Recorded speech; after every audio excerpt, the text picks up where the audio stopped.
Expedition Bigfoot has spent every season going further into the most remote wilderness corridors in North America than any prior Bigfoot investigation has been willing to go. They have documented thermal evidence, physical trace evidence, and acoustic recordings that the scientific community has never adequately addressed. But nothing in the show's prior history prepared the team for what approached them in the dark during this investigation. They did not finish the session. They left. And the footage captured before they did changes everything. Subscribe and stay until the end. Expedition Bigfoot occupies a specific and important position in the landscape of cryptid documentary television that distinguishes it from every comparable production operating in the same genre space. The paranormal and cryptid television market has never been short of content. The cable landscape has sustained an unbroken stream of Bigfoot-adjacent programming across multiple decades, ranging from the credible to the theatrical, whose collective effect on the public understanding of the evidence has been to dilute the serious research record with enough manufactured drama and ambiguous footage that the genuinely significant findings have difficulty being received with the weight they deserve. Expedition Bigfoot was built in deliberate opposition to that dilution. The show's foundational premise is that the evidence for a large, unknown bipedal primate in North American forest environments is substantial enough to warrant a research approach whose methodology reflects that substantiality.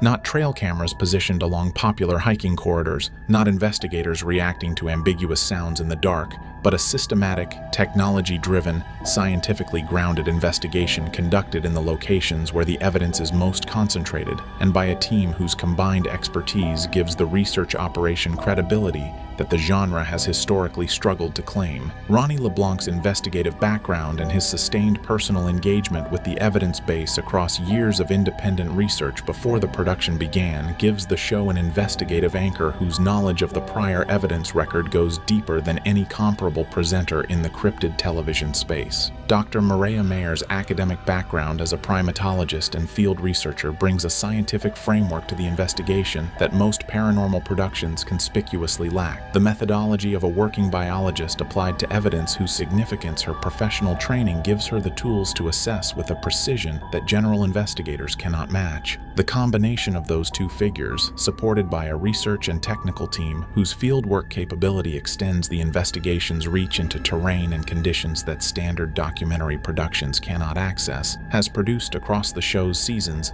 the most credible body of documented Bigfoot field research ever captured for broadcast television. What the team encountered during the investigation that produced the footage, this video documents exceeded everything that prior credibility had prepared them for, and the footage they captured before they left is the reason this video exists. The specific location where the Expedition Bigfoot team conducted the investigation that ended in a full team departure was not selected through the standard development process that drives most television production location choices. It was selected at the end of a research process whose depth and rigor reflected the production's commitment to operating in the locations where the evidence was most concentrated, rather than in the locations that were most accessible or most visually suited to the documentary format. The location selection process for this investigation drew on 3 independent bodies of evidence that converged on the same geographic area from different research directions. The first was the physical evidence record, the accumulation of track castings, biological samples, and structural evidence from the area that the prior field research literature had documented across a span of decades without any systematic investigation having followed up on the individual findings comprehensively. The track castings from this area showed the dermal ridge detail and the anatomical proportions that the forensic literature on physical Bigfoot evidence identifies as markers of genuine biological impressions, and they were distributed across the area in a pattern consistent with a resident population whose territorial range centered on the specific drainage system the production identified as its primary investigation zone. The second body of evidence was the acoustic record. Recordings produced by independent researchers working the area across the prior decade documented vocalizations in the frequency ranges associated with large primate communication that the standard biological reference for the region's wildlife could not account for. The frequency analysis of those recordings, conducted by an audio specialist whose professional background in acoustic analysis was unconnected to cryptozoological research, produced findings consistent with a vocal apparatus significantly larger than any known North American animal species and carrying harmonic complexity inconsistent with any documented wildlife vocalization in the region. The third body of evidence was was the witness testimony, the accumulation of independent encounter reports from hunters, forestry workers, and outdoor recreation users whose accounts of the area were consistent across independent observations, separated by years of time, and whose descriptions of what they had seen, heard, and physically encountered were detailed enough and specific enough to indicate genuine observation rather than the generalized impressions that misidentification produces. The convergence of those three independent evidence streams on the same geographic area is what the production identified as the most significant location indicator in the show's research history. It was the most evidentially supported single location the show had ever targeted for a full investigation deployment, and what that deployment produced exceeded everything the prior evidence record had suggested would be waiting there. The Expedition Bigfoot team arrived at the investigation location with the full weight of the production's technical capability deployed: the thermal imaging infrastructure, the acoustic monitoring network, the track documentation equipment, and the biological sample collection resources that the show's prior seasons had developed into the most sophisticated Bigfoot field investigation toolkit in the history of organized research into the phenomenon. The deployment methodology reflected the lessons the prior seasons had accumulated about how the subject behaved in relation to investigation activity, the awareness of human presence that the prior field evidence consistently indicated, the behavioral sophistication that the track pattern analysis and the acoustic record suggested, and the specific environmental conditions under which encounter probability was highest based on the accumulated field data. The baseline documentation conducted across the investigation's initial phase established an environmental profile for the target zone that the technical team's field notes describe as unlike anything the prior season's investigation deployments had produced. The acoustic sensors logged vocalizations in the infrasound range within the first hours of the deployment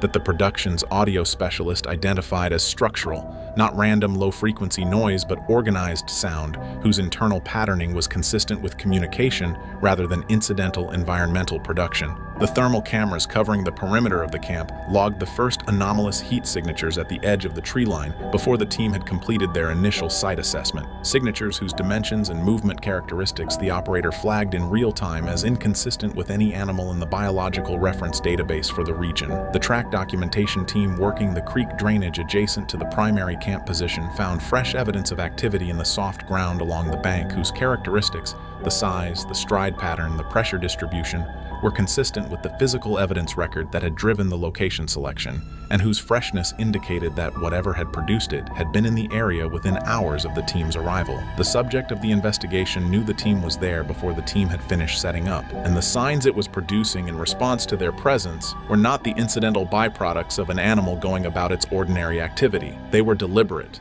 they were directed, and they were escalating. The investigation's night sessions are the operational core of the Expedition Bigfoot methodology, the periods when the thermal imaging capability is most relevant, when the acoustic monitoring is most productive, and when the behavioral evidence from the prior field research suggests encounter probability is highest. The night session that produced the footage this video documents began with the same systematic deployment the production's prior seasons had established as standard procedure: thermal cameras covering the primary approach corridors, acoustic sensors running across the full frequency spectrum, the team positioned at the locations the prior day's evidence collection had identified as the most active zones of the investigation area. The first hour of the session produced evidence in every instrument category that the technical team's field notes describe as the most concentrated body of simultaneous anomalous readings any single Expedition Bigfoot investigation session had previously generated. The acoustic sensors logged a progression of vocalizations beginning at the perimeter of the investigation area and moving systematically closer across the first 40 minutes of the session, a progression whose directional consistency and whose escalating proximity the audio specialist documented as indicating deliberate movement toward the team's position rather than the random distribution of an animal moving through its territory. The thermal cameras confirmed the directional movement the acoustic data was tracking. Heat signatures at the tree line, initially at the outer range of the camera's resolution capability, then progressively closer as the session advanced, moved with the purposeful, fluid locomotion that the prior season's encounter footage had established as the thermal signature of the subject the investigation was deployed to document. The ground was soft enough in the primary approach corridor to preserve the physical trace of the movement the cameras were tracking, and the track documentation equipment running in that corridor logged impressions whose freshness and whose anatomical detail gave the investigation a real-time physical record of the subject's approach that the prior seasons seasons had never achieved simultaneously with active thermal and acoustic documentation. Everything was aligned. Every instrument category was producing consistent, corroborating data. The investigation was performing exactly as the methodology had been designed to perform. And then, at the 51-minute mark of the session, the data changed in a way that the methodology had not been designed to account for. The change in the investigation data at the 51-minute mark of the night session is the pivot point of the banned episode footage and the specific development whose character produced the team's departure decision. The thermal cameras covering the primary approach corridor had been tracking movement at the tree line for 40 minutes, movement whose proximity had been increasing incrementally across that period in a pattern consistent with a subject methodically closing the distance between itself and the investigation team's position. At 51 minutes, the incremental pattern ended. The thermal signature that had been approaching from the tree line was no longer at the tree line. The camera covering the primary approach corridor registered its presence at a distance from the team's position that the 40 minutes of incremental approach had not prepared anyone monitoring the data to expect. The distance had collapsed in a single movement whose speed the camera's frame rate captured without any intermediate frames showing the transition, present at the tree line in one frame, present at the investigation team's position in the next. The acoustic sensors logged a simultaneous change at the same moment, not an escalation of the vocalization pattern that had been building across the session, but a cessation. The structured infrasound communication that had been running continuously since the session began stopped at 51 minutes with a completeness that the audio specialist's field notes describe as more significant than any vocalization the sensors had recorded. Silence in this context was not the absence of activity. It was a specific communication. Something had decided the distance was no longer necessary. The thermal profile of what the cameras documented at close range at 51 minutes is the element of the footage that has been described by every person who has reviewed it with the most careful and the most consistent language. It is large. Larger than the team, larger than the prior season's thermal documentation had established as the upper range of the subject's documented size profile. Its heat distribution is consistent with a large warm-blooded organism whose core temperature and peripheral thermal radiation pattern are unlike any known species in the reference database the production's thermal imaging specialist had consulted across the prior seasons. And it was stationary, not moving toward the team, not moving away, standing between the team's position and the tree line in a stillness that the prior encounter footage had never documented in a subject at this proximity. The stillness of something that had reached the distance it intended to reach and was occupying it with a patience and a deliberateness that communicated more clearly than any behavior the prior investigation record contained what its purpose at that distance was. The Expedition Bigfoot team's response to what the cameras documented at 51 minutes into the night session is captured in the footage with an intimacy that the production's camera deployment, multiple units covering the team's position as well as the approach corridor, makes unusually comprehensive. The initial response of every team member in the frame at the 51-minute mark is consistent across every independent account of the session that has surfaced. A simultaneous shift in the quality of attention that the team was directing toward the investigation that preceded any verbal communication about what the data was showing. The people in that footage did not look at an instrument reading and then react. They were already reacting before anyone had said anything about what the instrument showed. Whatever the thermal cameras documented at 51 minutes at close range was not only visible in the camera data, it was present in the environment of the investigation area in a way that the team members closest to the primary approach corridor were registering through senses that the instrument data was only confirming. Dr. Mayer's response is the most analytically significant element of the team's documented behavior during the relevant period, not because it is the most dramatically visible, but because her professional background gives it the most evidential weight. A primatologist with field research experience across multiple continents, whose professional career has required sustained close proximity to large primate species in their natural environments, responding to what was present in the investigation area at 51 minutes with the specific quality of physical stillness that the cameras document, is communicating something about the nature of what was there that her decades of professional experience with known primate species had not produced in any prior field context. The decision to end the session was not made through the standard production protocol of a director communicating an editorial decision to the team. It was made by the team simultaneously, and without the verbal coordination that group decisions normally require. Every account of the decision that has surfaced describes it the same way. Not a decision that was reached, but a decision that was already made before anyone articulated it. The equipment was packed in a sequence whose efficiency communicated the team's collective understanding that the pace of the departure was not negotiable. The cameras kept rolling through the packing process and through the team's movement out of the investigation area. What they captured in the frames between the departure decision and the moment the team reached the vehicles is the element of the footage that has been described by people who have reviewed it as the most significant evidence the session produced, because in those frames, what had been standing between the team and the tree line at 51 minutes was still there. The body of evidence produced by the Expedition Bigfoot investigation session before the team's departure represents the most comprehensive simultaneous documentation of large unknown primate activity in the history of organized Bigfoot field research. And it is comprehensive precisely because the methodology the production had developed across its prior seasons was running at full deployment capacity when the subject closed the distance at 51 minutes. The thermal imaging data from the session establishes a heat signature profile for the subject that the production's thermal imaging specialist has described in the technical documentation as outside every reference category in the database while being internally consistent.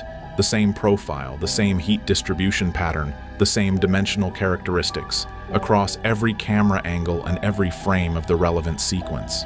The consistency of the profile across independent camera units eliminates every artifact and equipment anomaly explanation for what the cameras documented. The acoustic data from the session establishes a vocalization record whose frequency analysis is consistent with the prior research literature's findings on Bigfoot acoustic evidence, a vocal production capability exceeding the range of any known North American animal, carrying harmonic complexity inconsistent with any documented wildlife vocalization, and organized with the internal structure that the prior acoustic research identified as communication rather than incidental sound production. The track evidence documented in the primary approach corridor establishes a physical record of the subject's movement toward the team's position that is consistent across every forensic measure the documentation equipment applied to it. The dermal ridge detail in the freshest impressions confirms biological production. The pressure distribution analysis confirms the mass and the locomotion pattern the thermal data independently establishes, and the stride pattern analysis confirms the directional movement the acoustic data tracked across the first 40 minutes of the session. 3 independent evidence streams, thermal, acoustic, and physical, all documenting the same subject in the same location across the same time period, producing results that are mutually consistent and that none of the conventional explanations available for any individual stream can account for when applied to the full body of evidence the session generated. This is the evidential standard that the Bigfoot research community has been working toward across decades of organized field investigation. The Expedition Bigfoot session produced it, and what the team encountered at 51 minutes when the subject closed the distance is the reason the footage from that session is the most significant thing the show has ever captured. The Expedition Bigfoot session footage was presented to a carefully selected group of researchers whose backgrounds in relevant disciplines, thermal imaging analysis, acoustic research, primate biology, and forensic track analysis, gave them the technical framework to engage with the evidence in each of its categories with professional rigor. The selection process was designed to exclude researchers whose prior public positions on the Bigfoot question would have given either their positive or negative assessments a credibility problem in the broader research community. What was wanted was not validation from committed believers or dismissal from committed skeptics. What was wanted was the technical assessment of professionals whose prior public record gave them no institutional investment in either direction. The thermal imaging analysis conducted by the specialist engaged for that review produced findings whose specific language, carefully chosen by a professional who understood the implications of every word, established that the footage was authentic, that the heat signature documented in the relevant sequence had no conventional explanation in the thermal imaging reference literature, and that the profile characteristics of the signature were inconsistent with every known species in every database the analyst had access to. The acoustic analysis produced findings consistent with the prior research literature on Bigfoot vocalizations, while exceeding the evidential quality of every prior acoustic sample in that literature in terms of recording clarity, frequency resolution, and the comprehensiveness of the concurrent documentation that allowed the vocalizations to be analyzed in the context of the full investigation data rather than as isolated recordings. The track analysis produced the most conservative characterization of the 3. Forensic track analysts are professionally trained to resist conclusions that exceed the evidence, and the analyst engaged for this review applied that training consistently. What they would say was that the impressions documented in the primary approach corridor were consistent with a large bipedal primate whose foot morphology did not match any known species, and whose mass and locomotion pattern the pressure distribution analysis established at levels inconsistent with human production. What they would not say was what species had produced them. That restraint is itself the most scientifically honest response available to the evidence. And it is more significant, coming from a forensic professional applying rigorous methodology, than any unqualified confirmation would have been. Expedition Bigfoot went further than any prior investigation. The prior seasons built the methodology. This session used it. What came out of the dark to meet the team at 51 minutes is on camera. The question the show has been asking since season 1 has an answer. It came to them.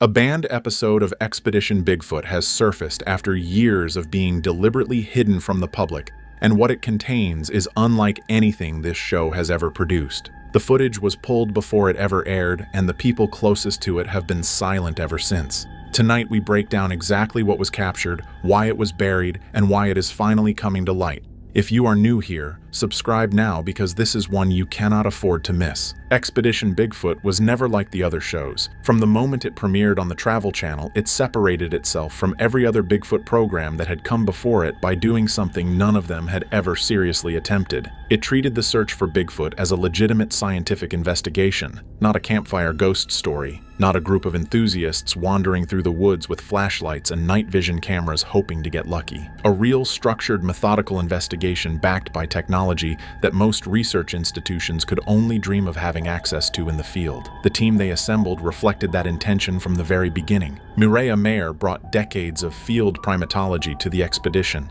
Ronnie LeBlanc came in with years of on-the-ground research and a deep understanding of Bigfoot behavior patterns across North America. Russell Accord brought survivalist expertise and a no-nonsense approach to evidence collection that kept the team grounded when things got strange. And Dr. Mireya Mayer's scientific background gave the entire operation a credibility that the Bigfoot research community had been starving for. Together they used military-grade thermal imaging, acoustic monitoring arrays, predictive behavioral algorithms, and DNA collection protocols that mirrored those used in mainstream wildlife research. The results they produced in their early seasons were compelling enough to attract serious attention from people outside the typical paranormal audience. Biologists, wildlife researchers, former military personnel with backgrounds in tracking and surveillance. People who would never have tuned into a standard cryptid hunting show were watching Expedition Bigfoot and taking it seriously. That reputation made what happened next all the more significant, because when a show that has worked that hard to establish scientific credibility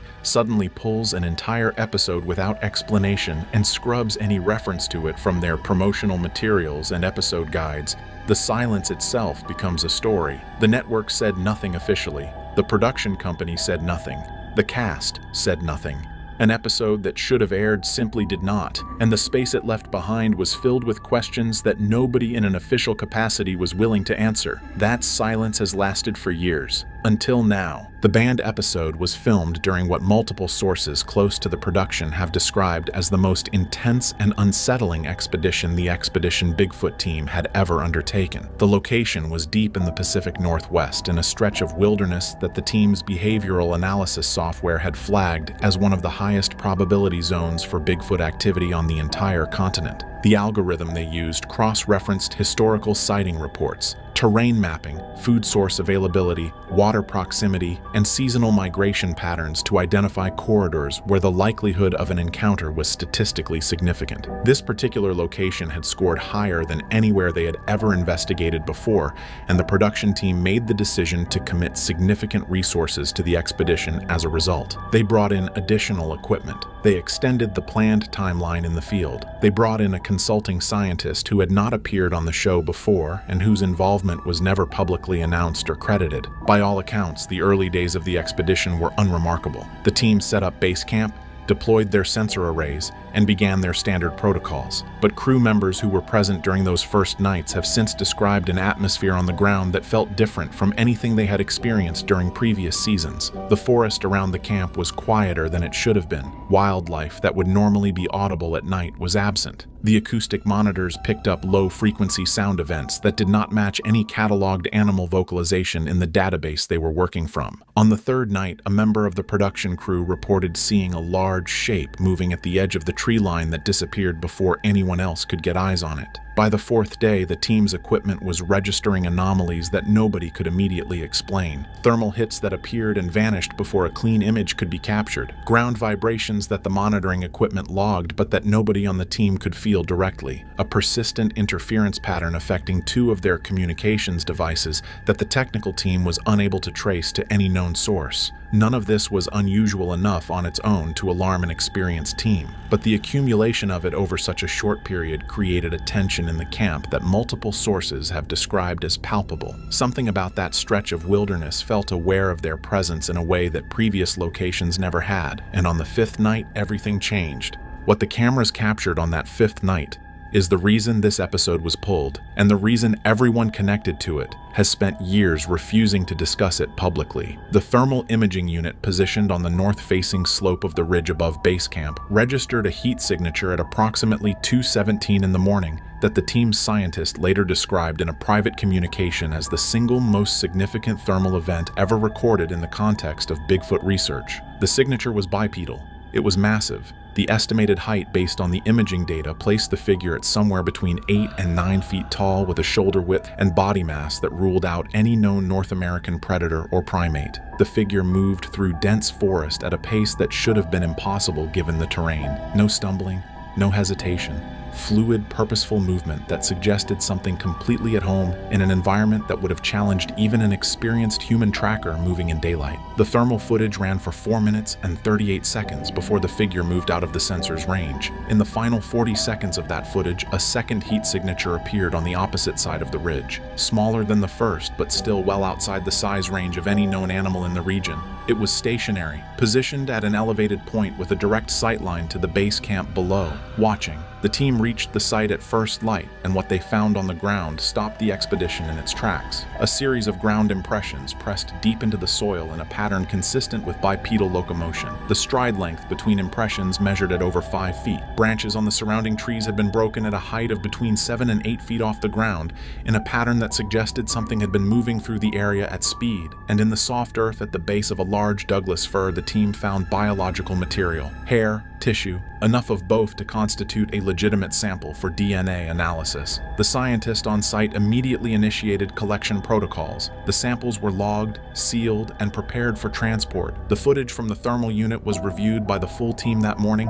and according to every account of that viewing, the reaction in the room was one of complete and total silence. Nobody had words for what they were looking at, because what they were looking at did not fit any category they had been trained to work within, and that was only the beginning of the problem. The biological material collected at the site that morning was unlike anything the Expedition Bigfoot team had previously recovered during their time in the field. The hair samples were long, coarse, and dark, with a thickness and texture that the collecting scientist noted immediately did not match any North American mammal in the reference catalog she was working from. The tissue sample was small, but intact enough to be considered viable for full genetic sequencing. Standard protocol required the samples to be transported to a certified laboratory within a specific window to preserve their integrity, and the team moved quickly to ensure that window was met. The samples left the field site within hours of collection and were transferred through a chain of custody that was documented at every step. The first laboratory to receive the material was a private facility with experience handling wildlife DNA analysis for both commercial and government clients. The initial processing took several days. When the preliminary results came back, the lead analyst on the case requested an internal review before releasing any findings to the production team. That request for an internal review was the first sign that something in the data was not straightforward. When the results were finally shared with the Expedition Bigfoot team, the language used to describe them was careful and heavily qualified. The genetic profile extracted from the samples did not match any species currently cataloged in the reference databases available to the laboratory. It shared certain markers with known primate genetic sequences, but the overall profile was sufficiently distinct that no confident taxonomic identification could be made. In plain terms, the DNA did not belong to anything science had formally documented. The production team requested that the samples be sent to a second independent laboratory for verification, without disclosing the findings from the first analysis. The second laboratory conducted its own sequencing independently and reached a conclusion that mirrored the first. Unknown genetic profile. Primate-adjacent markers, no match to any cataloged species. When the two sets of results were placed side by side and reviewed together, the scientist who had been brought in as a consultant reportedly went quiet for a long time before saying anything. What she eventually said was not captured on camera, but the people in that room when she said it have described the moment as the point where the atmosphere of the entire production shifted permanently. The question was no longer whether something had been on that ridge. The question was what that something was and what the existence of its DNA in a verified laboratory report was going to mean for everyone involved. The answer to that question came faster than anyone expected, and it did not come from the science. The timeline between the completion of the banned episode and its disappearance from the broadcast schedule is short, and the sequence of events within that timeline tells a story that is difficult to interpret as anything other than a deliberate and coordinated suppression. The episode was fully edited and delivered to the network in the standard post-production window. It was assigned an air date. Promotional materials were prepared, and then within a period of less than 2 weeks, everything stopped. The air date was quietly removed from the schedule. The promotional materials were pulled. Any reference to the episode in internal communications was systematically scrubbed. People who worked in the production office during that period have described a sudden and complete change in the energy surrounding the show. Conversations that had been open and enthusiastic became closed and careful. Certain topics became off-limits in ways that were never formally stated but were understood by everyone in the room. The cast members were not given a detailed explanation for why the episode was being shelved. They were told it was a production decision, that it was being reviewed, that more information would be provided when available. More information was never provided. What was provided instead were new non-disclosure agreements. Members of the production team who had been present during the filming of the banned episode and during the subsequent DNA analysis process were contacted individually and asked to sign updated legal documents that significantly expanded the scope of what they were prohibited from discussing publicly. The legal language in those documents was described by one former crew member as far more aggressive than anything they had encountered in a standard entertainment industry NDA. It covered not just the footage and the findings, but any conversations, observations, or personal impressions related to the expedition in question.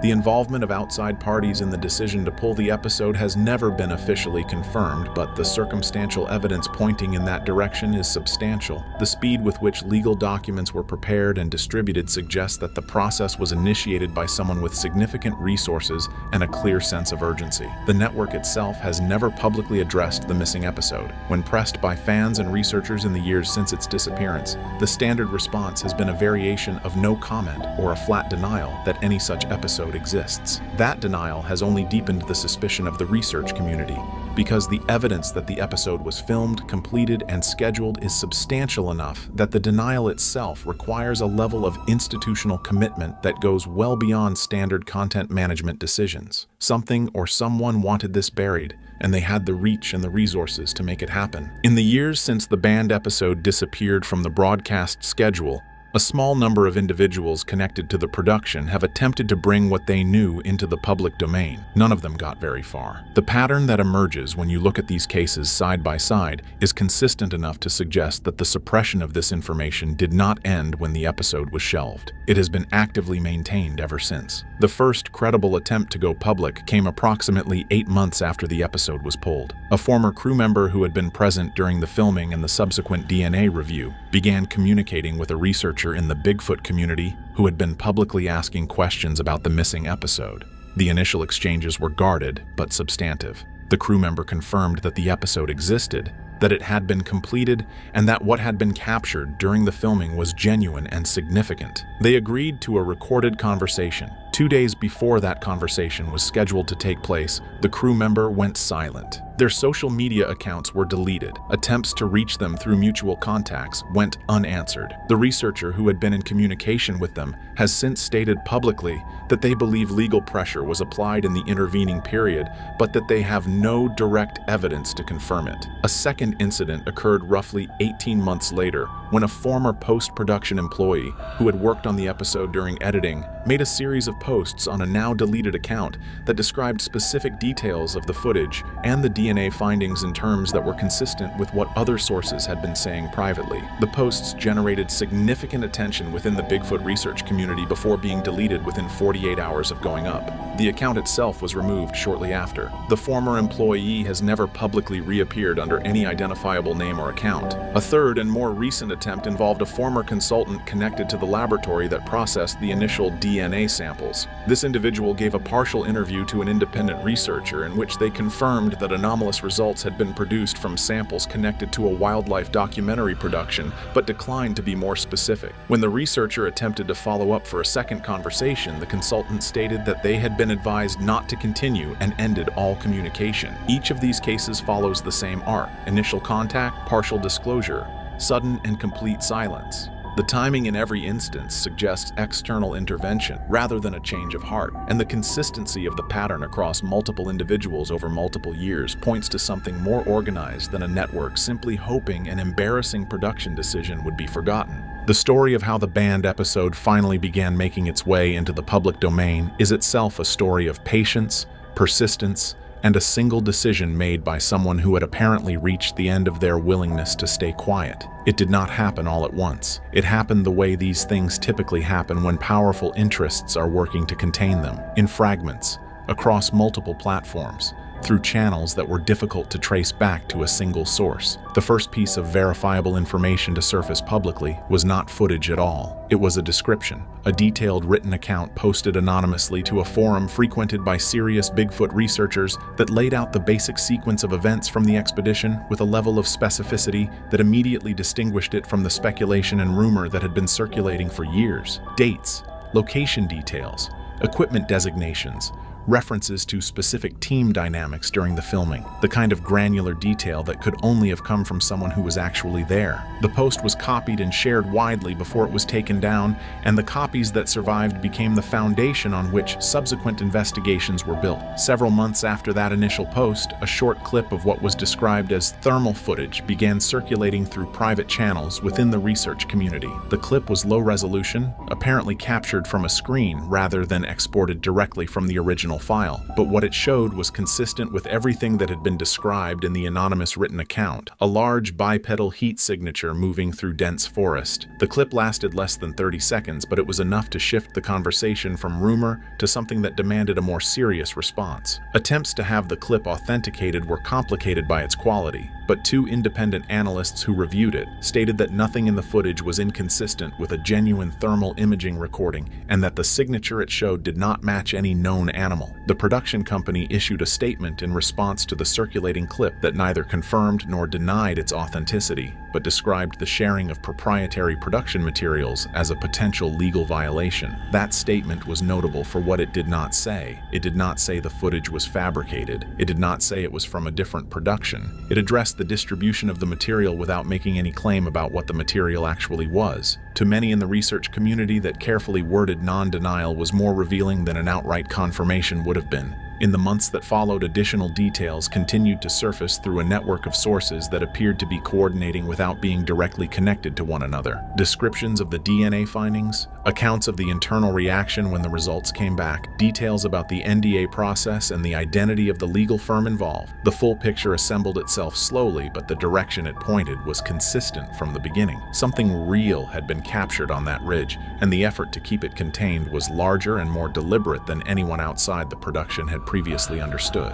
The response from the broader research community to the surfaced footage and the DNA claims associated with the banned episode has been anything but unified, and that division is itself worth examining closely. because it reflects a tension that has existed within the Bigfoot research world for as long as the field has existed. On one side are the researchers and investigators who look at the totality of what has surfaced and conclude that the evidence is too specific, too consistent, and too corroborated across too many independent sources to be dismissed. These are not fringe voices. Several of the individuals who have spoken most forcefully about the credibility of the banned episode material have decades of field experience and academic credentials that would earn them a hearing in any serious scientific context. Their argument is straightforward.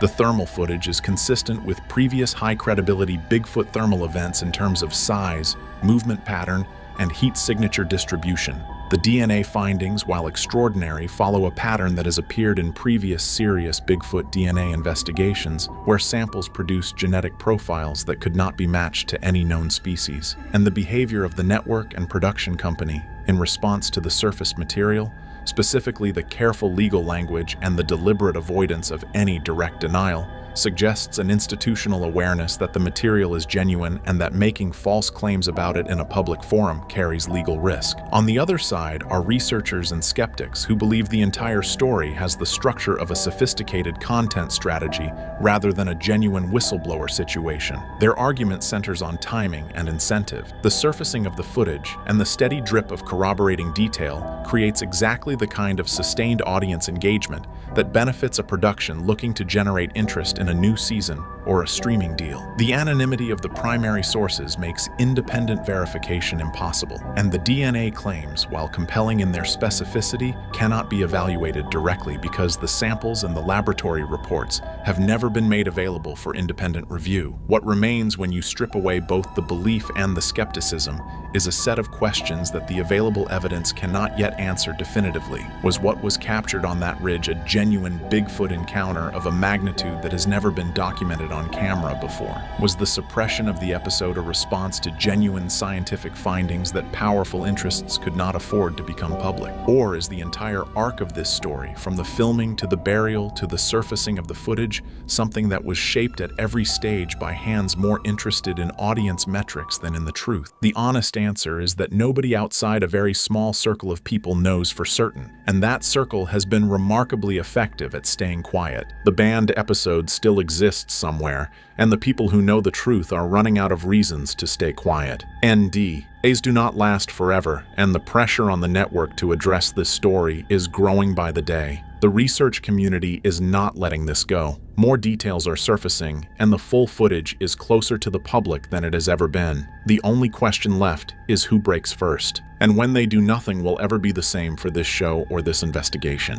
Tonight, we're stepping into a story that was never meant to leave the cutting room floor. During filming of Expedition Bigfoot, lead investigator Maria Mayer reportedly captured footage so disturbing that production was halted almost overnight. Memory cards were confiscated, files were locked down, and what was supposed to be just another night in the field turned into a silence that still hasn't been explained. Officially, the network called it a creative pause. Unofficially, insiders describe something far more serious: outside intervention, erased data, and a scientist who suddenly stopped speaking publicly. This isn't just about Bigfoot, and it isn't just about a TV show. It's about what happens when evidence crosses a line someone else has already drawn. Before we break down what was filmed, what vanished, and why this case may never be revisited on television, make sure you're subscribed, because once you hear how deep this goes, you'll understand why this story didn't disappear by accident. What happened during that Expedition Bigfoot shoot didn't begin with panic or chaos. It began quietly, the way most serious investigations do. Late at night, minimal movement, a sense that something was off long before anyone could explain why. The team had worked this terrain before: dense forest, uneven ground, heavy canopy. But that night felt different. Even experienced crew members commented on how the sound seemed muted, as if the forest itself was holding its breath. Maria Mayer was leading one of the units, focused, methodical, treating the night like any other data collection operation. Shortly after midnight, thermal readings began showing irregular movement patterns near the tree line. Not random heat signatures, not animals drifting in and out of range. These readings were deliberate, appearing, stopping, repositioning. Mireya initially assumed equipment interference or overlapping wildlife movement, but the patterns didn't match anything in her field experience. When the drone camera was adjusted and locked onto the clearing, the feed briefly stabilized, and then everyone froze. On screen was a tall, upright figure moving with balance and intent, not running, not charging, walking. Its heat signature was unusually intense, brighter than surrounding wildlife, yet oddly controlled. The figure paused near the edge of the clearing, partially obscured by trees, and turned its head toward the drone. That moment lasted only seconds, but it was enough. Enough for silence to fall across the monitoring tent. Enough for someone to whisper, "That's not supposed to be there." Then the feed dropped. No warning, no gradual signal loss. 1 second it was there, the next it was gone. Static replaced video. Audio spiked, then cut entirely. When the systems rebooted, timestamps had jumped forward several minutes. No one remembered giving commands. No one recalled moving. The gap couldn't be explained.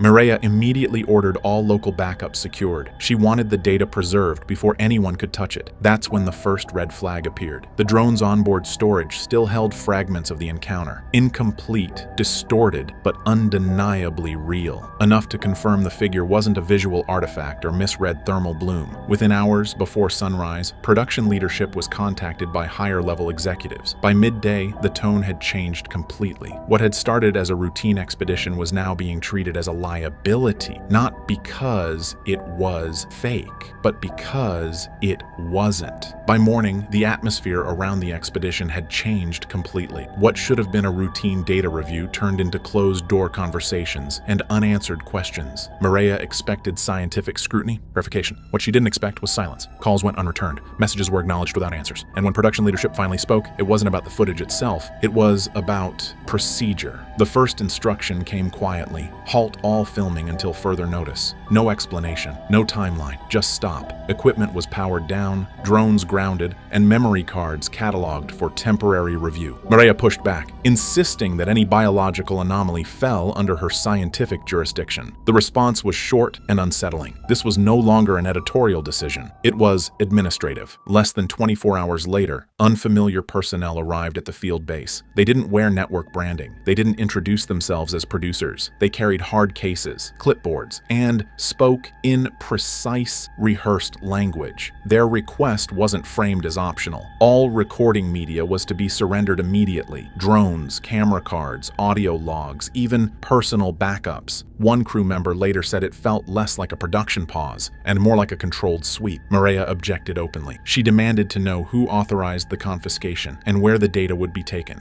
One of the men responded without raising his voice. "This material is no longer cleared for broadcast or independent analysis." That sentence ended the discussion. From that moment on, nothing belonged to the team. By that evening, digital access began disappearing. Cloud folders were locked. Editing systems flagged errors. An audio engineer reported his laptop rebooting mid-session, returning with files missing and permissions revoked. Another crew member noticed timestamps altered on backups they hadn't touched. The data wasn't just being collected, it was being rewritten. Officially, the network would later describe the shutdown as a technical issue paired with creative reassessment, but those on site knew better. You don't erase footage this aggressively unless someone is afraid of what it shows. And as Mireya stood in a clearing that was now silent again, one truth became impossible to ignore. The investigation hadn't ended. It had been taken over. For a brief window of time, everyone believed the evidence was gone for good. The confiscated drives, the wiped systems, the locked folders, it all seemed airtight. Whatever had been captured that night had been swallowed by corporate silence. And yet, something survived. Not a full video. Not a clean backup, just a fragment that wasn't supposed to be there at all. Days after the shutdown, a former assistant editor, someone low enough in the hierarchy to be overlooked, discovered a cached still frame buried deep inside a temporary render folder.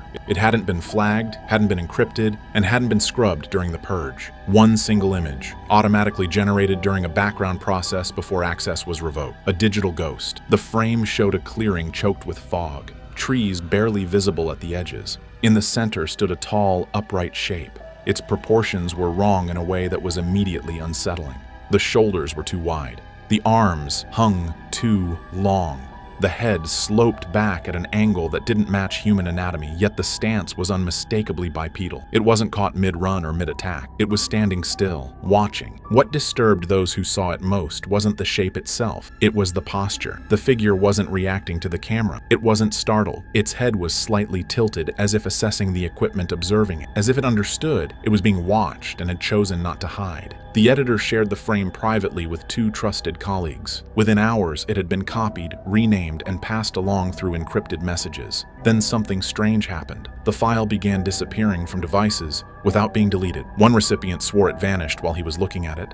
Another found the file name still present, but the data inside reduced to 0 bytes. It was as if the image was being hunted. When the frame briefly surfaced on a closed research forum, it lasted less than 10 minutes before being taken down by an automated copyright claim filed by a company no one recognized. Not the network, not the production company, a third party, one registered to a Virginia address tied to defense contracting offices. That was when the whispers changed. This wasn't damage control. This wasn't embarrassment. This was containment. And the single surviving frame became proof that what Mireya's team encountered wasn't a mistake. It was something, someone else already knew existed. After the frame vanished, attention quietly shifted to one person, Mireya Mayer herself. Not publicly, not in headlines, but behind closed doors. Interviews she had already agreed to were suddenly canceled. Academic appearances were postponed without explanation. Even colleagues who had known her for years noticed something was wrong. She stopped answering messages. Calls went to voicemail. Emails received polite, delayed replies that said nothing at all. To the public, it looked like a routine break. To those close to her, it felt forced. One production assistant later recalled that Mireya had confided in him days after the shutdown. She said she'd been warned, not threatened directly, but advised that discussing the footage could have serious consequences. Not professional consequences, legal ones, national ones. She was told the material fell outside normal scientific discovery and into a category she wasn't authorized to address. When she asked who made that determination, she was given no names, only an instruction: stop. Things escalated quickly. A scheduled university lecture on undiscovered primates was abruptly pulled from the calendar hours before it was set to begin. Event staff said 2 men had arrived early, requesting a private conversation with her. Witnesses described Mireya leaving the building with them, visibly shaken. The lecture never happened. No explanation was given. When she finally reappeared publicly, it was in a short, heavily edited network video. Calm lighting, neutral background, controlled tone. She stated that no verifiable evidence had been found and that the investigation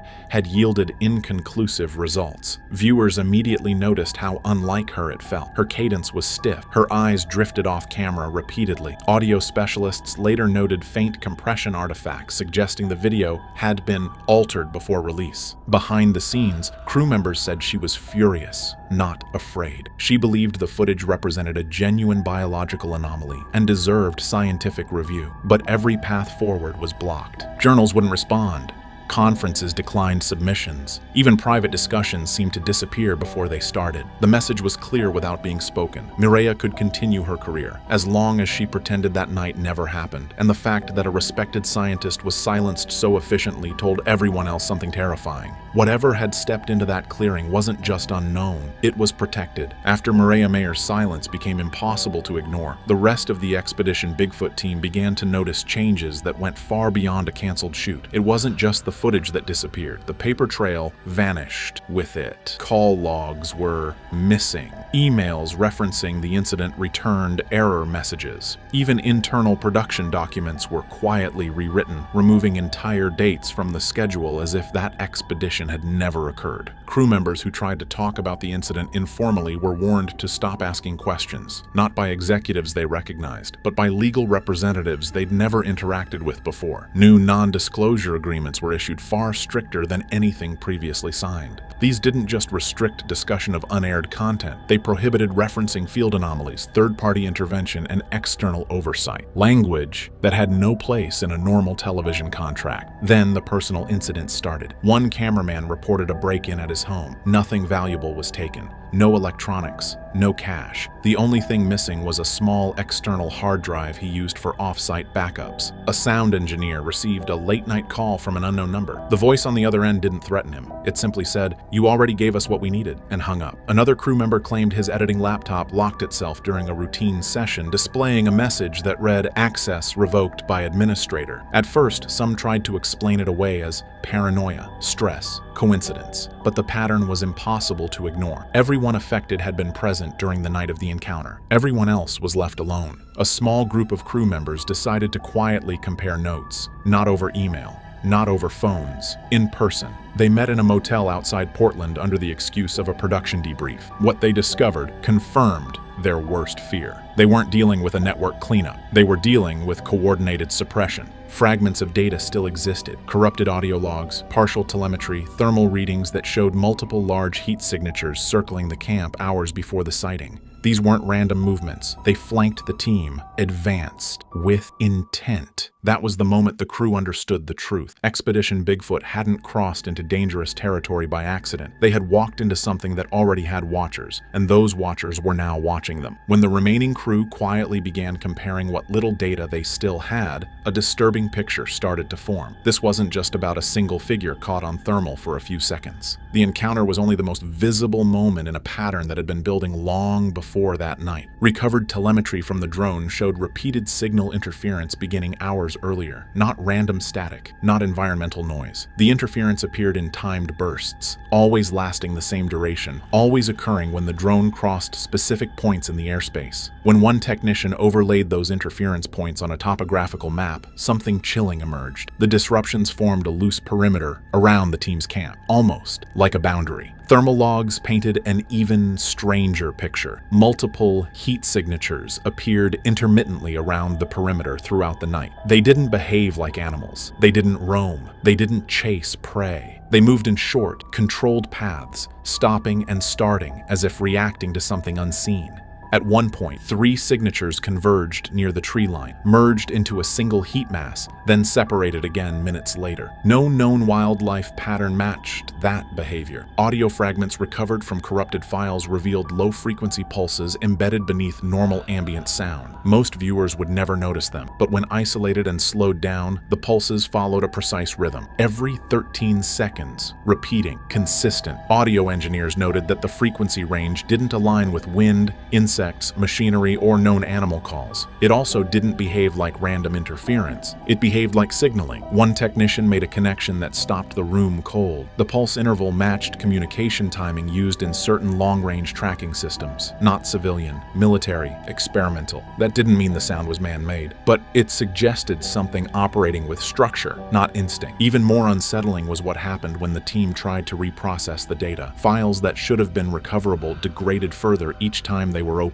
as if repeated access caused decay. One engineer described it as the data-resisting analysis. Whether that was a technical anomaly or something else, no one could say. By the end of that meeting, the crew reached an unspoken agreement. The footage wasn't erased because it was confusing. It was erased because it was coherent. It showed intent, awareness, and coordination. And whatever they encountered wasn't reacting like an animal being discovered. It was reacting like something that already knew it was being observed and allowed itself to be seen. By the time the crew finished assembling what little data remained, one reality had become impossible to ignore. There was no safe way forward. Not scientifically, not legally, and not personally. Whatever Expedition Bigfoot had stumbled into wasn't something that could be revisited, debated, or slowly unpacked over future seasons. The cost of continuing had already become clear. Attempts to escalate the findings through proper scientific channels quietly failed. Emails to research institutions went unanswered. Informal conversations with colleagues ended abruptly once the topic was raised. One crew member later admitted that a longtime academic contact warned him off record to stop pursuing the material entirely. This isn't a discovery, he was told. It's a boundary. At the network level, the shift was just as stark. Show outlines that once encouraged deeper investigation were rewritten to remove anything resembling direct encounters. Language was softened. Stakes were reduced. The emphasis moved away from evidence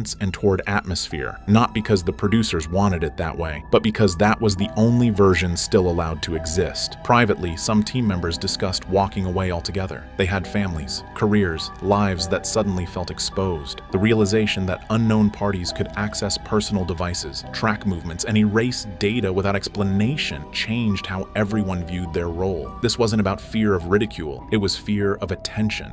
The most telling moment came when one crew member asked a simple question during a closed production call. If this isn't real, why are we being treated like it is? No one answered. The truth was never officially denied. It was simply made unreachable. And so the investigation didn't end with a conclusion. It ended with containment. The show continued, but the story didn't. Viewers never saw the moment that changed everything. Never heard the sounds buried beneath the audio. Never saw the frame that shouldn't exist. All that remained was absence, a gap in the narrative that felt heavier than any on-screen reveal. By choosing silence, the people in control made one thing clear. Whatever stepped into that clearing wasn't meant to be studied publicly. And the most unsettling possibility wasn't that it existed. It was that someone already knew it did. Long after filming stopped and the crew scattered, one question refused to die. Why Mireya Mayer? Of all the people involved, she was the one with the strongest scientific footing, the one most capable of contextualizing what had been seen. And yet, she was also the one who went silent the fastest. That silence wasn't empty. It was loaded. In private conversations with colleagues before cutting off contact, Mireya reportedly made one statement that never left the people who heard it. She didn't say they had found Bigfoot. She didn't say they had found a new species. She said, "What we saw doesn't fit the tree." In biology, the tree is everything. Taxonomy, evolution, lineage. If something doesn't fit, it means it didn't branch naturally from what came before. It means the framework breaks. That idea explains the reaction better than any cover story. A misidentified animal could be debated, a hoax could be dismissed, but something that behaves with coordination, signaling, awareness of surveillance, and physical traits that don't align with known evolutionary paths, that isn't folklore, that's a problem. Mireya understood that going public without absolute control of the narrative would invite ridicule at best and career destruction at worst. But what seemed to stop her wasn't fear of backlash. It was the realization that the evidence didn't belong to science anymore. Once federal contractors appeared, once data was seized under administrative authority, the matter shifted domains. From research to security, from curiosity to containment. One former associate claimed Mireya was offered a choice: continue her work, access funding, maintain credibility, or challenge the decision and lose everything. She chose survival, not silence. There's a difference. Silence implies consent. Survival implies pressure. In the months that followed, she redirected her focus to safer, established research. Publicly, she moved on. Privately, she stopped fieldwork involving remote forests entirely. She never corrected the official explanation, but she never fully endorsed it either. Sometimes, the loudest warning isn't spoken. It's when someone who spent their life chasing the unknown suddenly decides there are things that should not be followed again. Years have passed, but the absence left by that night still lingers. The missing footage was never recovered, the encounter was never acknowledged, and Expedition Bigfoot quietly moved on without ever explaining what changed. But silence doesn't erase impact, it preserves it. What makes this case unsettling isn't just the possibility that something unknown was filmed, it's the response, the speed, the precision, the authority with which evidence was removed and people were silenced. Those actions don't follow curiosity, they follow familiarity. If what Mireya Mayer's team encountered was harmless, it wouldn't require containment. If it was imaginary, it wouldn't demand erasure. And if it was misunderstood wildlife, it wouldn't trigger outside intervention at all. The most disturbing possibility is also the simplest. Whatever stepped into that clearing had been seen before, documented before, studied before, and carefully kept out of public reach. And that leaves one final question. Not about Bigfoot, not about television, but about us. If something like this can be hidden so completely, how much else have we already been taught not to see? The Expedition Bigfoot team captured the clearest footage in the show's history. A figure moving through the forest with speed, size, and intent no known animal can match. The clip shocked the crew, forced production to halt, and left investigators shaken. Before we break down what really happened, make sure to subscribe so you don't miss what the network hasn't aired yet. It started as a routine sweep, nothing unusual, nothing the Expedition Bigfoot crew hadn't done 100 times before. The team split into two groups, with Bryce monitoring sensors from the tech hub, while Russell and Mireya moved along a narrow ridge dense with fir trees and thick underbrush. Earlier in the day, the drone operator picked up a strange thermal hit, too tall, too wide, and moving too smoothly to be a bear. But the image was distorted, and the team dismissed it as atmospheric interference. No one knew that the same figure would return after dark, and this time it would step into view. Just after 11 p.m., the woods fell silent. Not quieter, silent. Birds stopped calling, Crickets cut off mid-chirp. Even the wind died. Russell whispered into his mic that the air felt charged, the same way lightning builds before a storm. Then, a seismic sensor, placed earlier to track large animal movement, triggered 3 consecutive alerts. Each impact hit harder than the last, spaced in a pattern that suggested deliberate steps. Heavy, slow, calculated. The data coming into Bryce's monitor showed weight far above any known wildlife in the region. Russell signaled the drone pilot to reposition the infrared unit overhead. The drone adjusted, scanning between trees, catching only faint movement. Branches shifting, leaves trembling, but no visible source. Mireya reported feeling watched, her voice tightening as she scanned the tree line with night vision.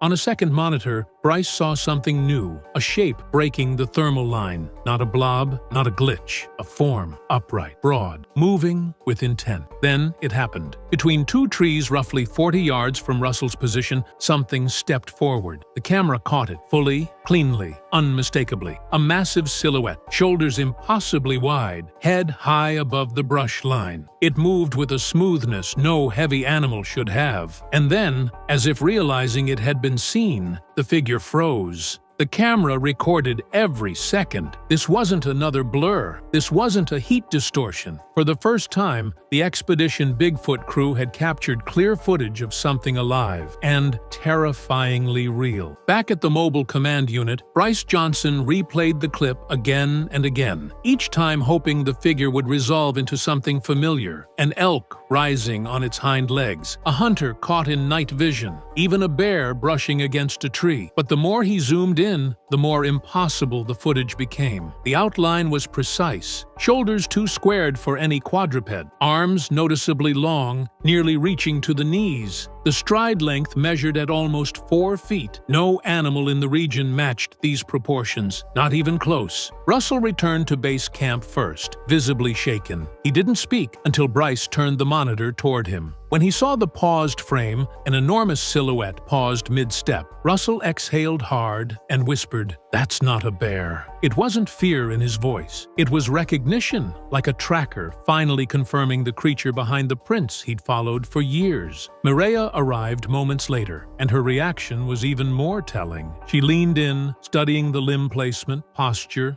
and gait. Her background in primate behavior made the image more disturbing. The figure moved like an ape, but none existed in North America. Not at this size, and not in this terrain. Then they played the audio. A low-frequency rumble, barely audible to human ears, vibrated beneath the footage. It wasn't a growl. It wasn't wind. It was rhythmic, almost like a sub-harmonic vocalization. Mireya's expression changed immediately. Certain primates communicate using low infrasound to assert dominance or signal territorial claims. If this creature was doing the same, it meant one thing. It knew the team was there. The crew's internal chat lit up as the drone operator sent a message. "Look at the eyes." Bryce hesitated, but zoomed further. When the figure briefly turned its head, 2 small reflective points flashed back at the camera, positioned further apart than any known mammal. This wasn't normal red-eye reflection. It was something else entirely, something suggesting binocular vision designed for tracking. The final moment sealed it. As the figure stepped behind the trees, the thermal signature didn't fade. It burst, as if the creature's body temperature spiked, or it exerted sudden force. The reading jumped faster than any natural animal response. For the first time in the show's history, the crew wasn't debating possibilities. They were staring at evidence that should not exist. With the footage confirmed as authentic, the team made the rare decision to pursue in real time. Normally,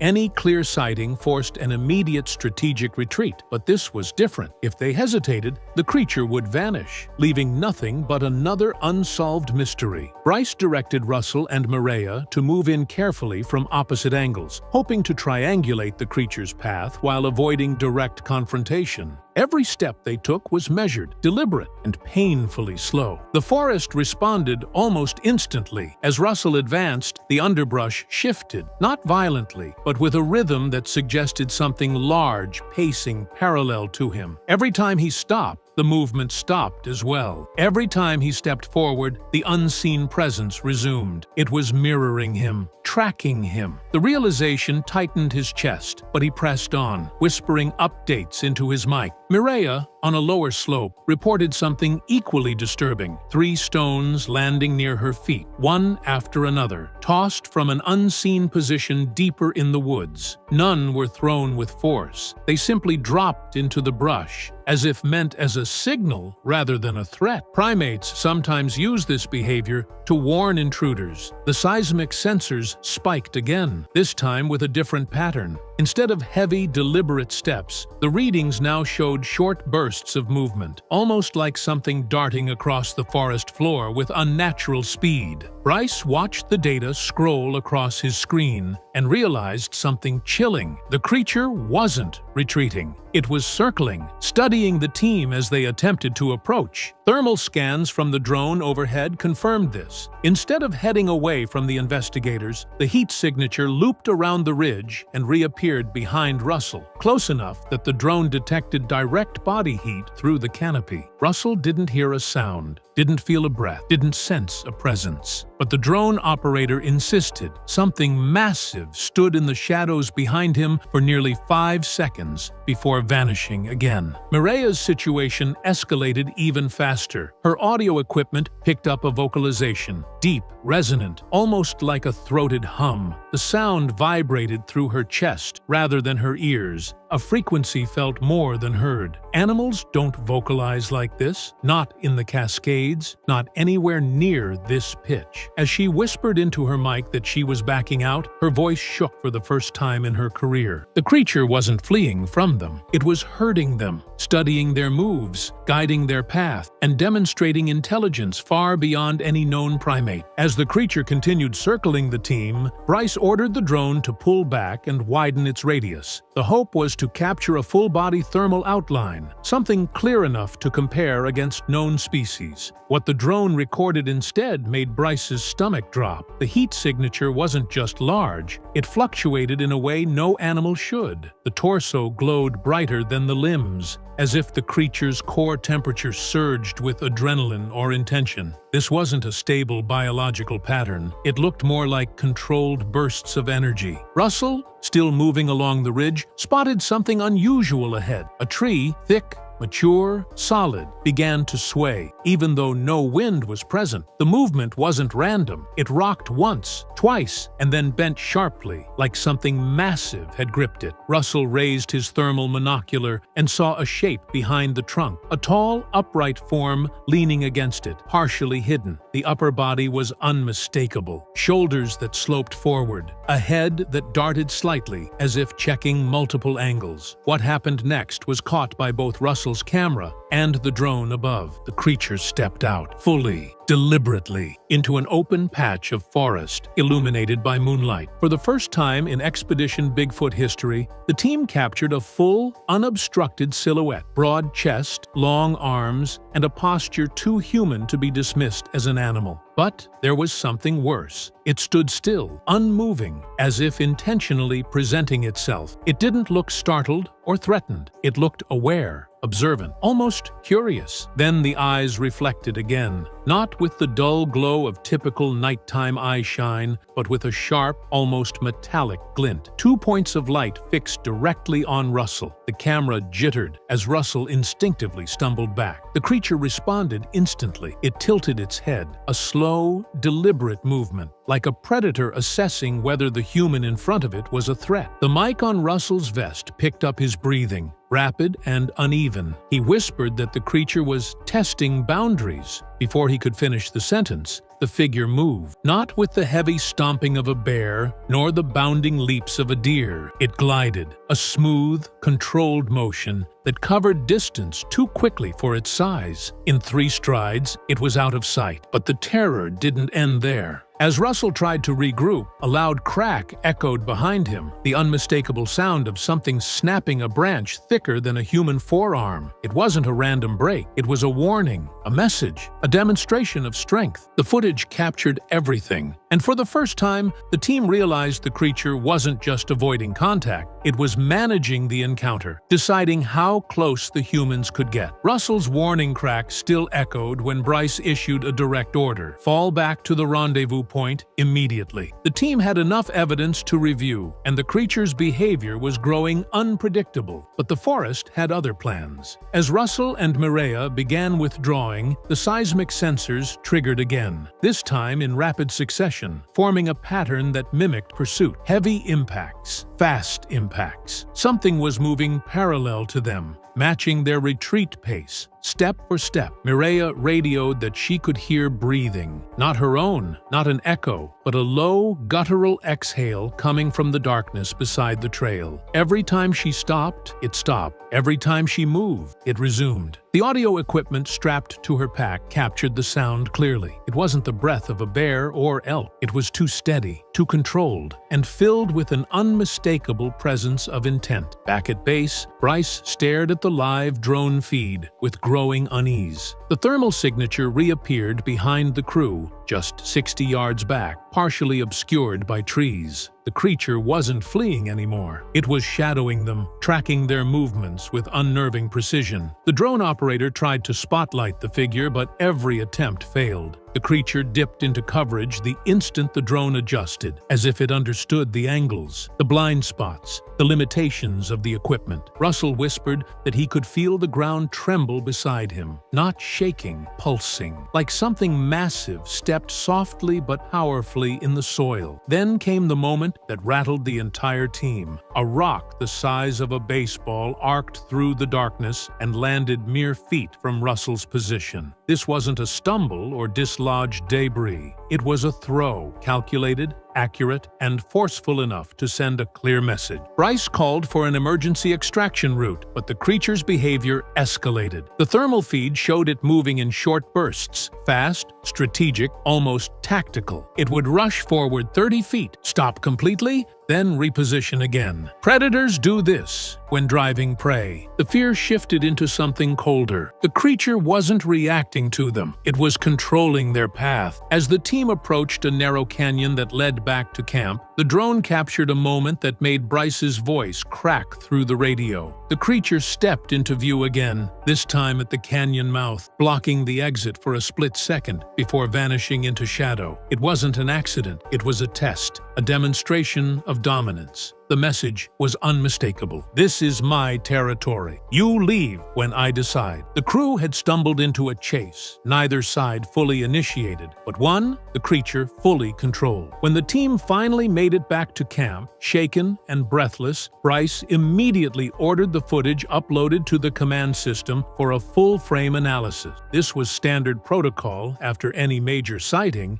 but within minutes, it became clear that nothing about this night was going to be standard. The moment the clip stabilized on the screen, every person in the room went silent. The figure wasn't just visible. It was defined with musculature, posture, and movement that could not be dismissed as misidentification. The first step was running the video through a motion enhancement algorithm, something typically used to sharpen fast-moving wildlife. But when the program attempted to track the creature's limb movement, the system glitched, dropping frames, redrawing outlines, struggling to classify the figure as anything biologically familiar. The algorithm's species identification function, meant to categorize animals by movement pattern, returned a result the team had never seen before. No match, unknown biped. The second analysis, thermal reconstruction, was even stranger. The creature's core temperature spiked during moments of stillness rather than exertion. This went against every known mammalian response. Bryce rewound the clip to the exact moment the creature tilted its head toward Russell. The thermal reading jumped dramatically, as if the creature's internal temperature responded to awareness or focus. Mireia suggested this could indicate a biological mechanism not yet documented, a way of regulating heat for speed or sensory advantage. Then came the part that made Bryce lean back in his chair, stunned. When he slowed the footage to 1/10 speed, something subtle but unmistakable emerged: the creature's facial shape. The outline showed a pronounced brow ridge, sloped forehead,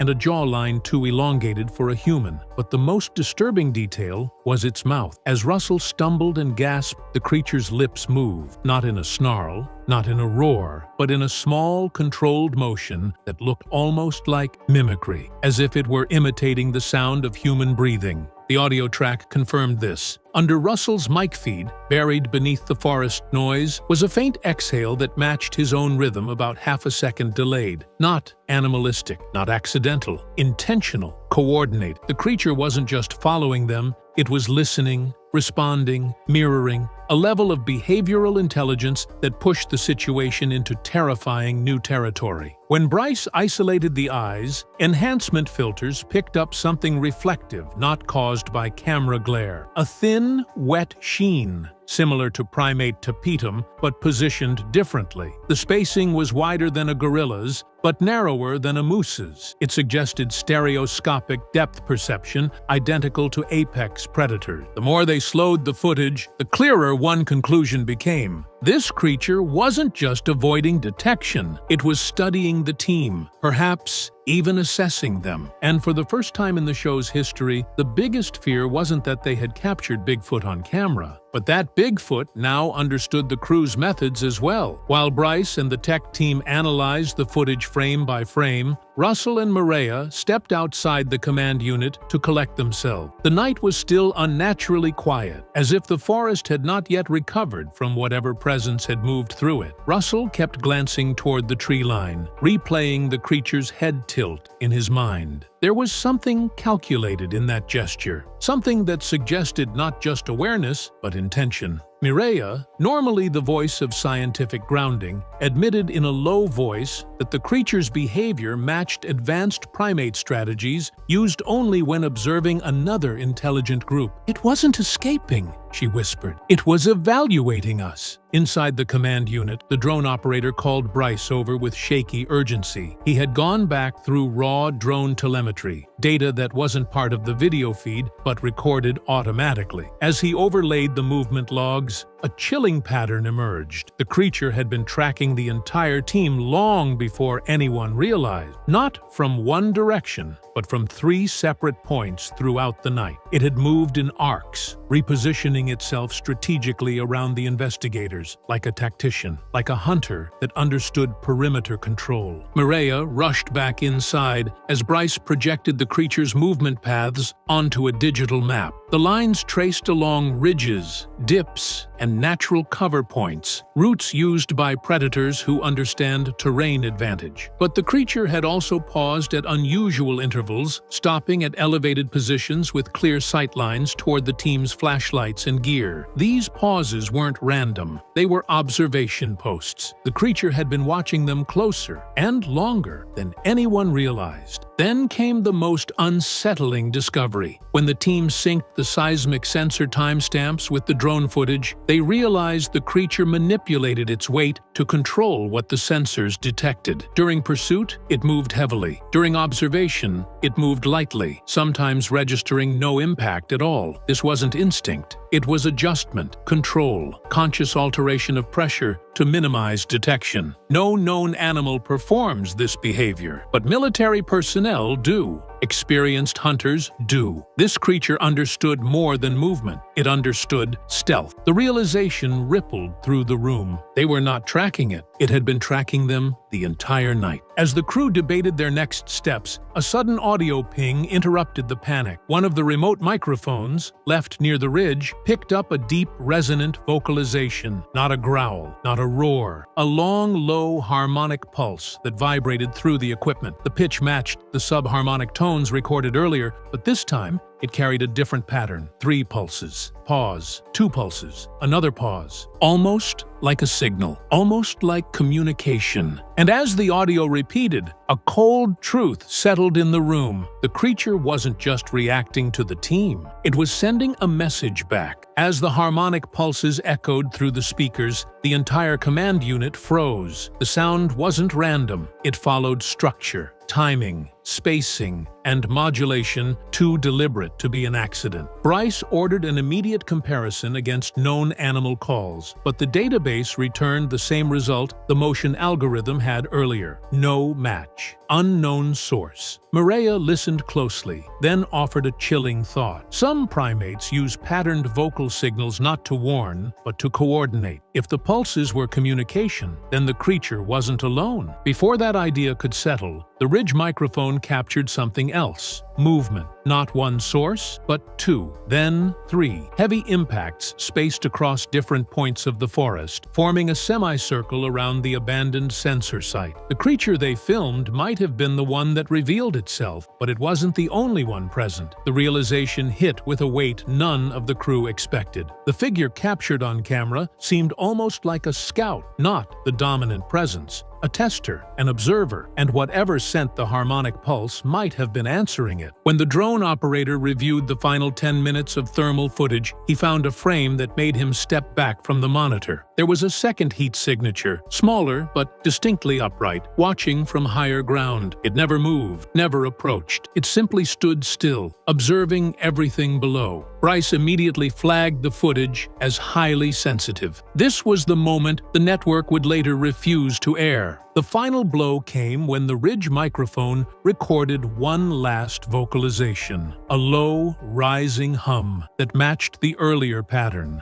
but with a new pulse at the end, a fourth tone. Mireya's voice trembled as she translated the implication. The pattern had changed because the situation had changed. The creature now knew it had been filmed. Bryce shut down the equipment and ordered everyone back inside camp. For the first time in the show's history, the crew agreed without argument. The night wasn't just a breakthrough, it was a warning. As the footage was sealed for review, one thought echoed through every investigator's mind. If this was the creature willing to be seen, what were the ones still hiding capable of? Breaking news from Expedition Bigfoot, and this time, it's not another wild claim from the woods. Bryce Johnson, one of the lead investigators, has come forward with something that Discovery Channel never wanted the public to hear. What he revealed about what really happened deep in those forests is disturbing and could change everything we thought we knew about the show. In the next few minutes, we're going to uncover the truth Bryce said was never meant to be released, why footage from Season 4 was quietly removed, and how a secret team may have interfered with the investigation. Whatever he found, it terrified him. And once you hear what he confessed, you'll understand why this story is shaking the entire paranormal community. Make sure you subscribe right now, because what comes next might not stay online for long. Before the headlines, before the interviews, Bryce Johnson was known as the calm, level-headed voice of Expedition Bigfoot. He wasn't the one chasing shadows or screaming in the woods. He was the skeptic, the steady presence who kept the team grounded, while others let their imaginations run wild. But over the last few weeks, Bryce's name has exploded across the internet for reasons no one saw coming. The man who once laughed off conspiracy theories is now at the center of one, and what he's revealed is so disturbing, so unexpected, that even longtime fans of the show are struggling to believe it. It all started during the filming of a new season deep in Washington state, the same dense forests where more Bigfoot sightings have been reported than anywhere else in North America. According to Bryce, the crew wasn't alone out there. From the first night, strange activity began around camp. Heavy footsteps circled their tents, branches snapped in patterns that felt deliberate, and distant, guttural sounds echoed through the trees. At first, Bryce thought it was wildlife, but when they reviewed thermal footage the next morning, something didn't add up. On screen, behind one of the crew members, a large upright figure appeared briefly before vanishing into the brush. It wasn't a bear. It was taller, slimmer, and moving in a way that seemed almost calculated. Bryce demanded they analyze the footage frame by frame. The next day, the clip was gone. Producers claimed a corrupted file, but Bryce didn't buy it. He started keeping private notes and audio logs, describing things the audience never saw: flashing lights between the treetops, distorted whispers that mimicked crew voices, and a sensation that something was watching them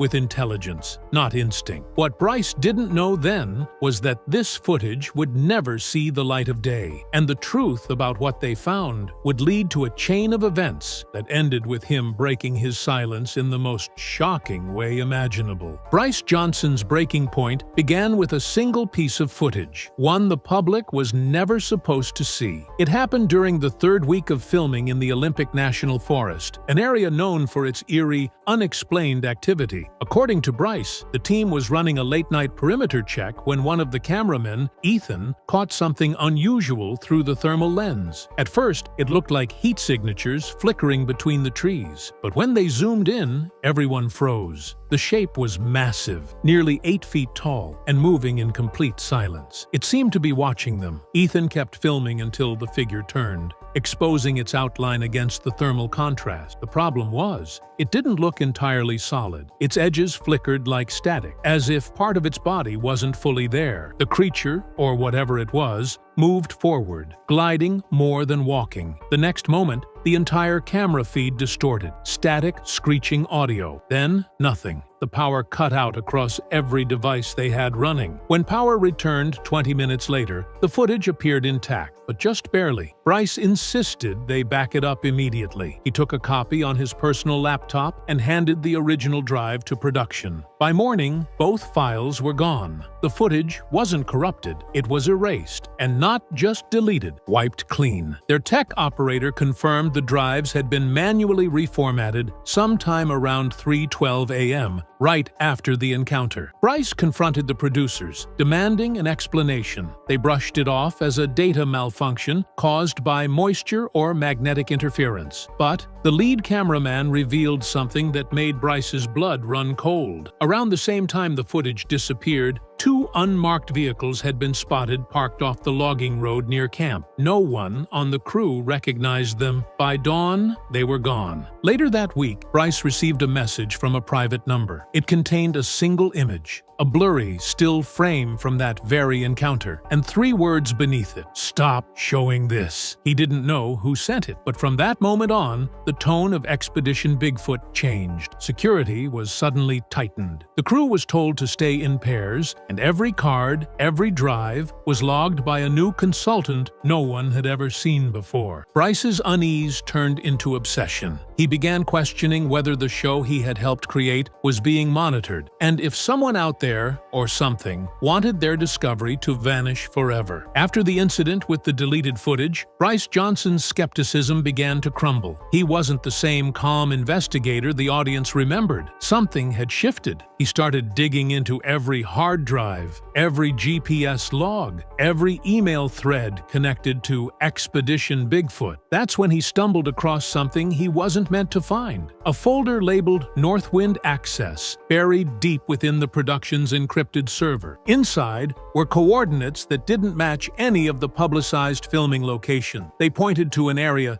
nearly 40 miles north of their supposed base camp, land that, on paper, didn't even exist. Bryce cross-referenced it with Google Earth, but the imagery blurred out halfway through the terrain, as if deliberately censored. He took the coordinates to the field team, but producers immediately shut him down, claiming it was a private reserve owned by the federal government. Still, Bryce couldn't let it go. A few days later, he approached a former production assistant named Greg Hill, who quietly admitted that Expedition Bigfoot had filmed there before, under military escort. Greg claimed that during Season 2, a small off-record crew had been granted permission to explore this restricted zone for less than 24 hours. The reason? A thermal anomaly spotted on satellite imaging that appeared to move across several miles of dense forest in a single night. According to Greg, everyone involved signed non-disclosure agreements, but one detail slipped through the cracks. The anomaly emitted electromagnetic interference that caused drone batteries to drain instantly. It wasn't an animal, Greg told Bryce. It was something bigger, something powered. Bryce's discovery confirmed his growing fear. The show wasn't just about tracking folklore anymore. They were being led into areas tied to classified research, possibly connected to the government's quiet interest in non-human biological entities. The deeper he looked, the more he realized Expedition Bigfoot might not have been documenting a legend at all. It might have been walking straight into one of America's America's most guarded secrets. After Bryce uncovered the hidden coordinates, the tension among the Expedition Bigfoot team grew unbearable. Everyone could feel it. Something was off. Their usual excitement for the hunt had turned into quiet paranoia. Crew members stopped talking freely around the cameras, and producers insisted all footage be reviewed before Bryce or anyone else could see it. Then, one night in late November, something happened that none of them have ever fully recovered from.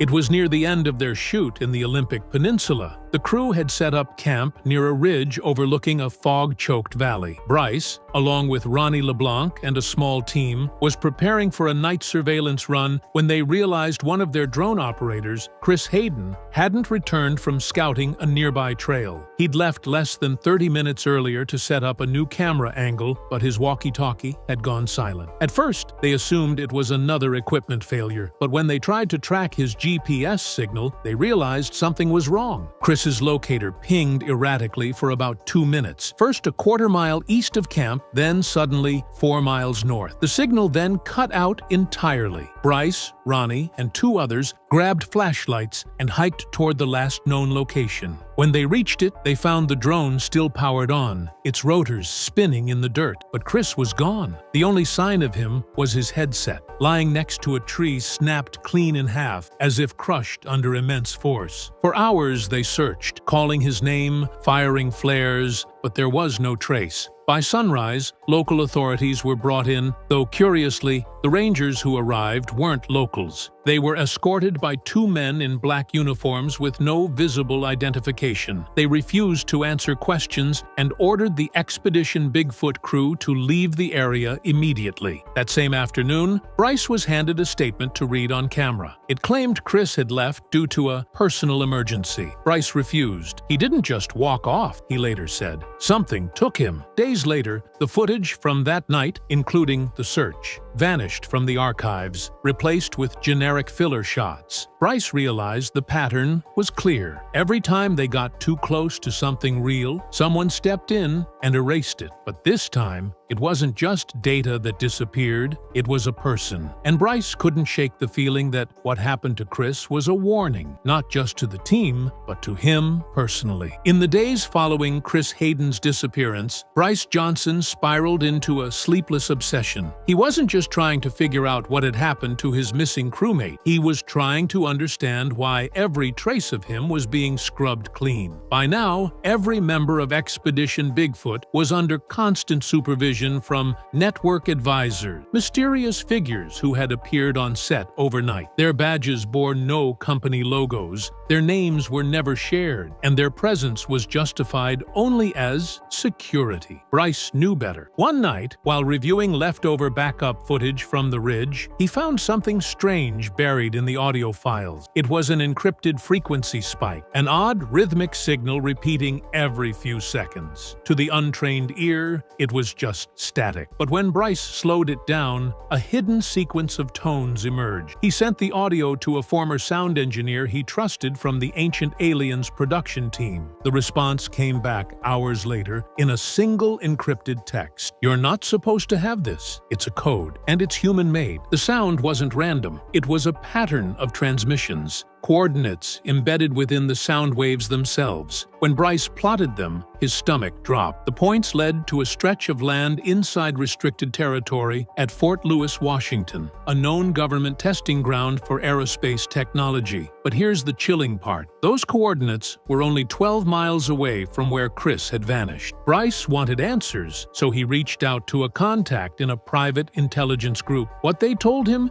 nearly made him abandon the show altogether. The code embedded in the recording was a distress signal formatted in a way used by experimental Black Ops communication systems, frequencies that weren't supposed to exist outside military hands. The timestamp on the data, the same hour Chris went missing. Someone, or something, was trying to send a message. The realization consumed Bryce. If this was a rescue signal, why cover it up? Why lie about Chris's disappearance? The only logical explanation was that Expedition Bigfoot had stumbled into classified territory, something far bigger than a myth in the woods. That night, Bryce received another text from an anonymous number. "You're getting too close, Johnson. Stop decoding what you don't understand." He didn't know it yet, but this was only the beginning of the nightmare. After weeks of paranoia and sleepless nights, Bryce Johnson finally broke his silence, but not on camera. Late one evening, during a live stream meant to promote Expedition Bigfoot's new season, viewers noticed that Bryce seemed unusually tense. His smile was forced, his eyes darted off screen, as though he expected someone to burst through the door. He cut the stream short, claiming a technical issue. But less than an hour later, a private audio clip began circulating online, allegedly leaked from a conversation Bryce had with a close friend in production. In the recording, Bryce admitted he had been warned to stop asking questions about the missing footage and the restricted coordinates. He claimed the warning didn't come from the network. It came from someone above that. When his friend pressed him to explain, Bryce's voice dropped to a whisper. "They told me I saw something I wasn't supposed to, and they said, if I talk, I'll end up like Chris." The clip grew darker from there. Bryce described how his hotel room key stopped working days after the discovery, how he'd find his phone battery drained overnight, even when powered off, and how an unmarked black SUV had followed him from Los Angeles to Oregon while he was visiting family. "I thought it was paranoia," he said. "Then they sent me photos of me from that night in the woods, shots that were never filmed by my team." When the audio leaked to Reddit and paranormal forums, it spread like wildfire. Fans began demanding answers, tagging Travel Channel and Discovery executives. But instead of addressing it, the companies doubled down on silence. Bryce disappeared from public appearances for nearly 2 weeks, missing interviews and scheduled conventions. When he finally re-emerged, he looked gaunt and nervous, as though he hadn't slept in days. He refused to discuss the leaked audio, stating only, "There are things out there that aren't meant for TV, and some of them are watching us." It was no longer entertainment. It was a warning, and for Bryce Johnson, it might have already been too late. After Bryce Johnson's ominous return, things took a darker turn. Determined to prove that he wasn't losing his mind, he convinced a small film crew, trusted colleagues who had once worked on the earliest seasons, to accompany him back to the last known Expedition Bigfoot location. He wanted closure, or proof, or both. What he found instead was something that defied every law of nature he'd ever studied. The group set out deep into the forest near Mount Hood, Oregon, the same area where several episodes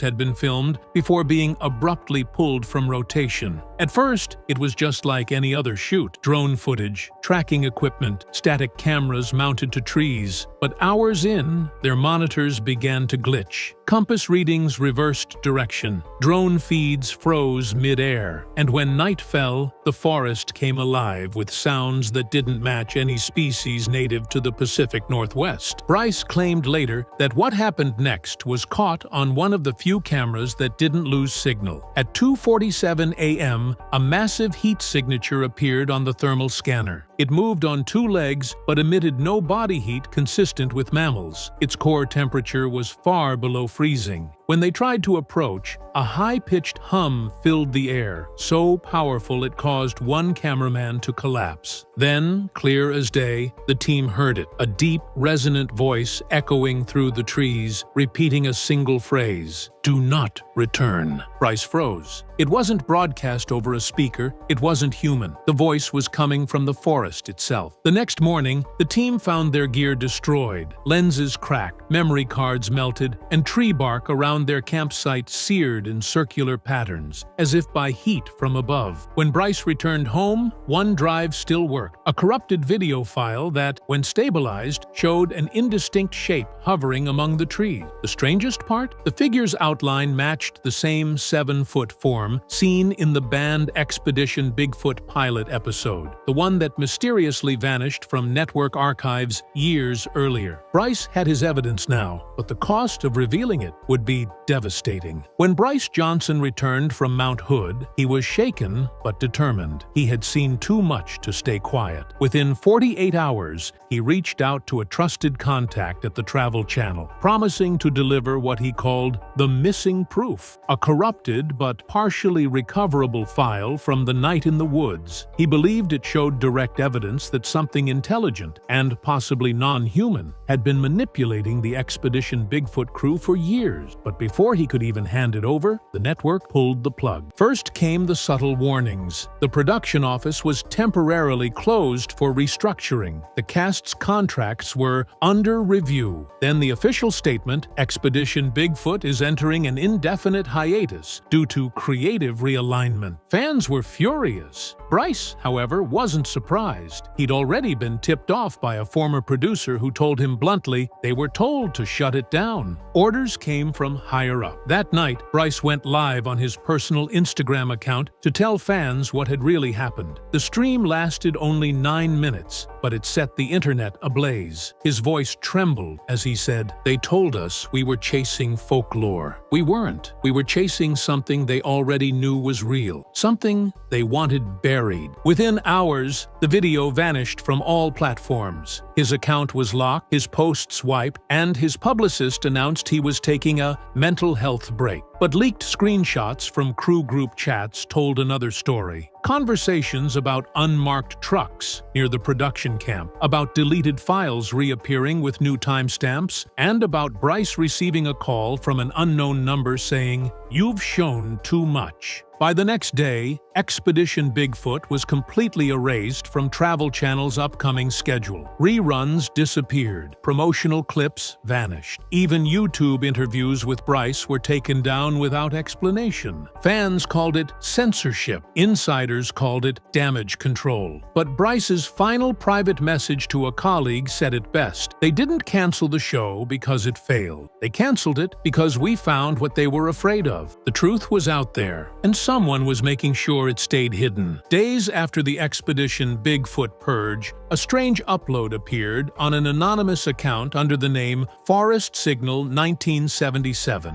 It was only 37 seconds long, but viewers immediately recognized Bryce Johnson's voice. His tone was calm, almost defeated. "If you're seeing this, it means they got to me." The footage wasn't fake. It was real, but it wasn't Bigfoot. Not exactly. It was something else, something that's been here long before us. The clip showed fragments of the corrupted video from Mount Hood, a trembling night vision frame of a massive shadow moving between trees, its outline distorting like static. Then, a sudden flash of light and a sound that made listeners' ears ring. The video cut to black. Within an hour, it vanished from the internet entirely, replaced by copyright takedown notices from unknown claimants. Bryce Johnson hasn't been seen publicly since. Fans claim his home in Los Angeles was emptied overnight, with neighbors reporting black SUVs parked outside earlier that week. The network refuses to comment, calling it a personal matter. But those who heard his final words can't forget them. Bryce said there were others, that the creature wasn't alone, and that it was waiting. Whether that message was a warning or a farewell, no one knows. Now, only one question remains. Was Bryce silenced because of what he discovered, or because he was about to tell the world the truth?